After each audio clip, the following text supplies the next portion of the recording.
Hello belle alchimiste, bienvenue pour cette courte vidéo où j'aimerais resituer quelques termes fondamentaux du bouddhisme tibétain parce que je les entends complètement galvaudés et c'est important pour moi de remettre les choses dans la tradition et il me semble que c'est important aussi pour toi pour avoir les fondements de cette vibration de ce terme. Commençons par le karma et le dharma. On va voir ces deux termes aujourd'hui parce que vraiment, ils sont en vogue et c'est important de saisir correctement qu'est-ce que c'est. Le karma, c'est la résultante de la loi de cause à effet. Dans le bouddhisme, on part du principe que chaque vibration a un effet et que cet effet va créer une nouvelle cause à l'intérieur de toi, donc une vibration, une réaction, une pensée, une action, ok ? Et là, eh bien, du coup, ça va créer de nouvelles choses. Donc, suivant l'attitude que tu vas avoir, eh bien, il va y avoir, on va dire, du karma positif et du karma négatif. Ça marche pas vraiment comme ça, en fait, mais c'est plutôt je récolte ce que je sème. En gros, c'est ça. La loi du karma, c'est vraiment la loi du boomerang. Et si tu es connecté, tu l'as remarqué, ces derniers temps, on est de plus en plus dans du karma immédiat. C'est-à-dire que si tu es vraiment aligné avec tes plus hautes fréquences et dans la confiance, donc sans obstacle interne, encore une fois, on parle vraiment d'obstacles du subconscient, tout roule. Et vice-versa, quand tu es de mauvaise humeur, que les choses sont pas... que tu râles, qu'émotionnellement t'es pas aligné, eh bien il va y avoir du karma immédiat, une annulation, tu vas te taper les pieds dans le meuble ou des trucs comme ça. Ok, donc le karma c'est ça.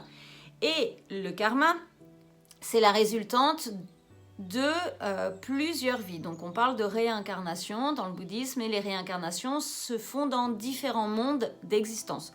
Donc c'est pas que sur la terre, ça peut être aussi, il y a plusieurs enfers et plusieurs royaumes des demi-dieux, des dieux et tout ça. Après, c'est des images, hein, donc tu vois, ces choses-là, on peut les appliquer bien entendu sur la Terre ou sur la multidimensionnalité avec les aliens et tout ça. D'ailleurs, il y a, petite parenthèse, donc je pense qu'on se connaît, ça fait des années que j'étudie le bouddhisme, plus de 20 ans, et en fait, depuis 10 ans, je parle beaucoup avec les aliens, et c'est hyper étonnant de voir ces corrélations qu'il y a et toutes ces transmissions de savoir en fait qu'il y a pu avoir entre les extraterrestres du coup et le bouddhisme tibétain dans son origine. Bref.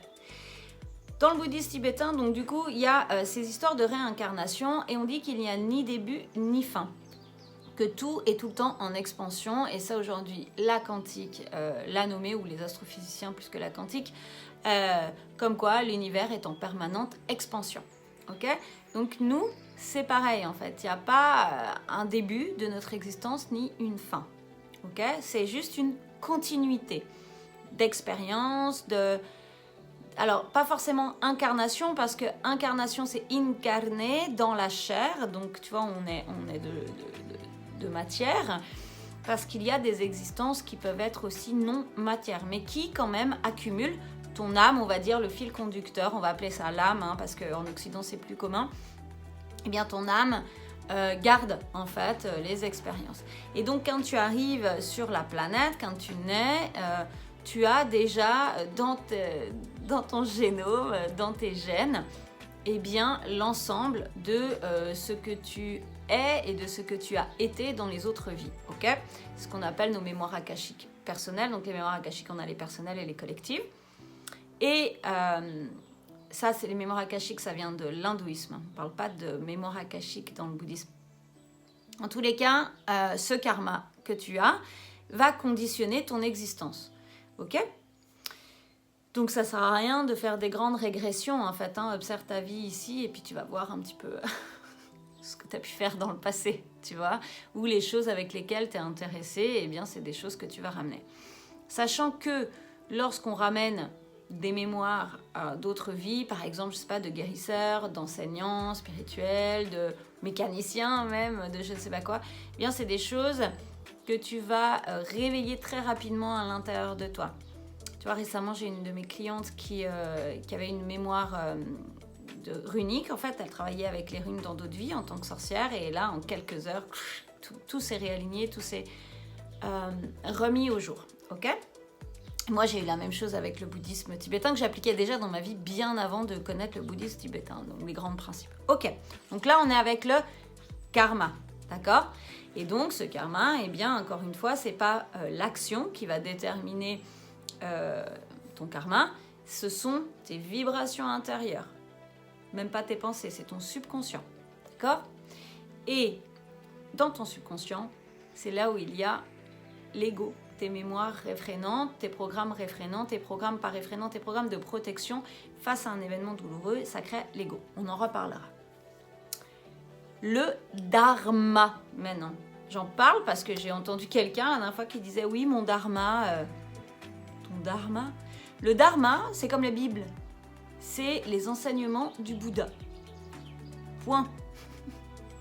Le dharma, c'est les textes sacrés, en fait. Et donc...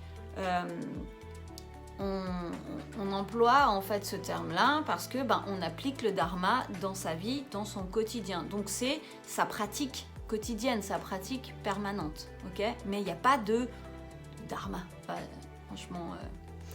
Donc voilà, ça c'est le dharma et derrière, eh bien, le karma. Si tu as envie d'aller plus loin, eh bien, écoute, je t'invite à continuer à me suivre sur Internet ou sur ma chaîne YouTube. Et puis comme ça, tu auras toutes les infos au fur et à mesure. Bisous, ciao!